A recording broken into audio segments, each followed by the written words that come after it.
আজকে সকালবেলা উঠে আমি আর আমার ভাই মাছ ধরতে চলে গিয়েছিলাম। তো আমরা কি করলাম, কয়টা মাছ ধরলাম আজকে তোমাদের দেখাবো। তো হ্যালো বন্ধুরা, আমি আশা বিশ্বাস ছোঁয়া তোমাদের সবাইকে স্বাগত জানাই আমার এই চ্যানেলে আরো একটি নতুন ভিডিও। দেখো আমি আর আমার ভাই চলে যাচ্ছি আমাদের ভেড়িতে মাছ ধরতে।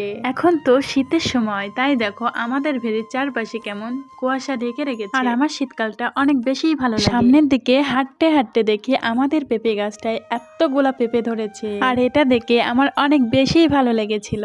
আর হাঁটতে হাঁটতে ওই দিকে দেখি আমার পিসিমা আর শুভ্র যেন কি করছে। তো আমি তো অবাক হয়ে গেছি যে শুভ্র কখনো কাজ করে না, সে ঘাস আনতে এসেছে, তাও আবার এত সকালে। আর এদিকে ভাই মাছের জন্য খাবার এনেছিল, সেইগুলো দিয়ে দিচ্ছে। আর যখন মাছ খাবারগুলো খেতে আসবে তখন আমাদের জাল ফেললে মাছ ধরতে অনেক সহজ হবে। আর আমাদের ভেড়ির একই অবস্থা, মাটি ভেঙে ভেঙে পড়ে যাচ্ছে। আর সামনে দেখি এত সুন্দর ফুল ফুটেছে, আর এটাকে আমরা কলমি ফুল বলে থাকি। আর ফুল ছিঁড়ে আমার কানে গুঁজতে অনেক বেশি ভালো লাগে, তাই আমি ফুল কানে গুঁজে নিলাম।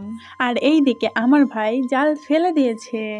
দেখো বন্ধুরা, প্রথমে আমাদের জালে উঠে গেছে দুইটা বড় বড় পোনা মাছ, আর সাথে বেঁধেছে কিছু ছোট ছোট চিংড়ি মাছ। ভাইকে বললাম আমার হাতে একটা চিংড়ি মাছ দিতে, আর আমার হাতে এসে চিংড়ি মাছটা আমাকে অনেক জোরে একটা কামড় মারলো। এত ছোট্ট একটা মাছ, তাও কত জোরে কামড় মারলো। আর চিংড়িগুলো অনেক ছোট থাকার কারণে মাছগুলো ছেড়ে দিয়েছি, আর এই দুইটা খাওয়ার জন্য বাড়িতে নিয়ে যাব।